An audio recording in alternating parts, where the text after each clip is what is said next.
I'm there, and I'm like, wow, this is great. Here I am in art school. This is wonderful. And I see this sign that said, and I remember it so well because my friend Randy Mellick drew it, but I didn't know at the time. I didn't know Randy yet. And I see this sign, and it's elongated, and it's a figure like the one that Yelan stole from me. It's a figurative drawing in the red pencil like that. And I was like, oh, I've always wanted to draw like that, and I want to learn anatomy that way.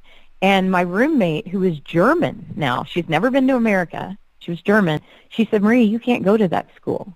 And I said, why? And she said, they have a pedophile ring they're running out of that school. Whitney, this was 1992. She was talking about the New York Academy of Art. My German roommate in France knew about it. Wow. Is that not weird? And I ignored her because I thought, man, maybe Germans are weird. I was like, are all German people weird? She's really weird. I thought I'd never even heard the word pedophile. And anyone who used that word, I kind of felt sorry for them. I was like, well, that's a weird thing to think about. I mean, here I am so young, no clue. I'm at a little Christian school in California, a Catholic school in California, had no idea that this stuff existed, even though it goes on in the Catholic Church. I had never seen it.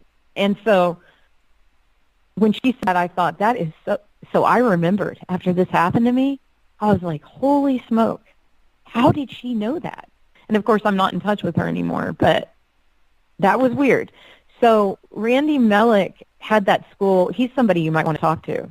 Randy Mellick was a professor at that school, and he made sure it was matriculated because he went to the school. And he said, I would really so he helped Eileen make it a matriculated school, but he wasn't happy with the way she was running things. She would use the students to clean her house. She would use the students to babysit her kid. She would use the students to pimp.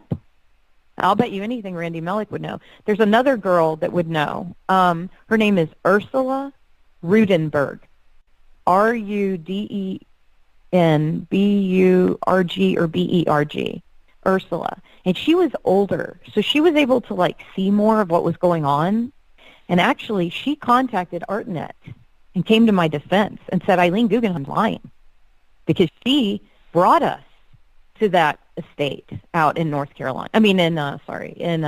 Mexico. And she, not only did she bring us there actively, she told us to flirt with Jeffrey. And she played a game, a really creative game, where we had to pull falsies out of a bag. I didn't remember any of this, Whitney. But this woman, I guess because of age, she was able to remember it. And I only remembered it after hearing it. I was like, oh, my God, that's right. That did happen. And Eileen had told me to go sit on his lap, and I wouldn't. This was the first time I was around Jeffrey, other than when he stole my art, basically, the first time, when Eileen introduced me to them and said, I had already sold the painting. And she goes, no.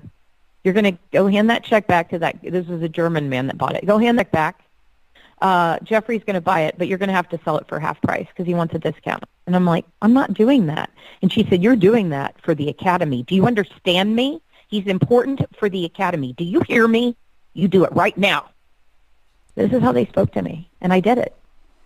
And this is how Eileen